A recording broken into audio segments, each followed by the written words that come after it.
Hi friends, welcome back to Swarupa Losaris channel. First of all, thank you everyone for your positive feedback అండి. ఇలాగే support చేస్తూ ఉండండి. ఇక ఈరోజు వీడియోలో చాలా సింపుల్గా ప్రాన్స్ ఫ్రై ఎలా చేసుకోవాలో చూద్దాం. ముందుగా కావాల్సిన ఇంగ్రీడియంట్స్ 1 kg క్లీన్ చేసి పెట్టుకున్న ప్రాన్స్, ఇందులో నేను చిటికెడు పసుపు, half spoon salt and half lemon squeeze చేసి మ్యారినేట్ చేసి అరగంట పక్కన పెట్టుకున్నాను. సాల్ట్ తగినంత, పసుపు 1/4 టేబుల్ స్పూన్, కారం 1.5 tablespoon, garam masala 1 tablespoon, కోర్స్గా బ్లెండ్ చేసిన ఉల్లిపాయలు 4, అల్లం వెల్లుల్లి paste 1.5 tablespoon, oil 3 tablespoons, పచ్చిమిరపకాయలు, కరివేపాకు, కొత్తిమీర. ముందుగా కడాయి వేడెక్కిన తర్వాత 1.5 టేబుల్ స్పూన్ నూనె వేసుకొని కాగిన నూనెకి మ్యారినేట్ చేసిన రొయ్యలు వేసుకొని 5 నిమిషాల పాటు ఉడికించాలి. రొయ్య నుంచి వాటర్ సపరేట్ అవుతుంది. ఇప్పుడు రొయ్యల్ని ఒక ప్లేట్లోనికి తీసుకోవాలి.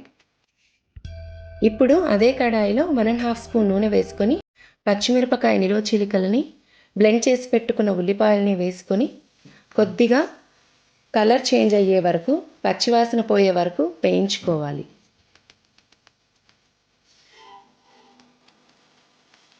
ఇప్పుడు చిటికెడు పసుపు, 1 స్పూన్ సాల్ట్ యాడ్ చేస్తున్నాను.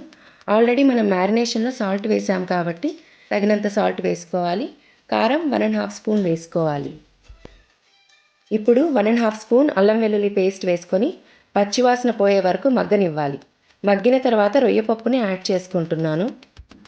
ఈ రొయ్యపప్పుని కలుపుతూ ముందుగా రొయ్యలు ఉడికించినప్పుడు వచ్చిన వాటర్ని ఇందులో యాడ్ చేసి 10 నిమిషాల పాటు మగ్గనివ్వాలి.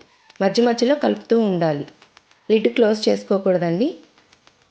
ఇప్పుడు 1 స్పూన్ గరం మసాలాని యాడ్ చేసుకొని కలుపుకోవాలి. 2 రెబ్బల కరివేపాకుని యాడ్ చేసి కలుపుతున్నాను. ఇప్పుడు కట్ చేసి పెట్టుకున్న కొత్తిమీరతో గార్నిష్ చేసుకుంటే ఎంతో రుచికరమైన రొయ్యల ఫ్రై రెడీ అయిందండి. ఈ రొయ్యల ఫ్రైని పప్పుచారు, రసం కాంబినేషన్లో తీసుకుంటే రుచి అదిరిపోతుందండి. ఒక చిన్న టిప్ అండి, రొయ్యల్ని ముందుగా 5 నిమిషాల పాటు ఉడికించి పక్కన పెట్టుకొని తర్వాత ఫ్రై చేస్తే రొయ్యలకి రబ్బరీ టెక్స్చర్ ఉండదండి. రొయ్యల్ని డైరెక్ట్గా కూడా ఫ్రై చేసుకోవచ్చండి. ఒకసారి ఇలా ట్రై చేయండి, టేస్ట్ అదిరిపోతుంది. ఈ వీడియో మీకు నచ్చినట్లయితే లైక్ చేసి, షేర్ చేసి, సబ్స్క్రైబ్ చేయండి. Thank you.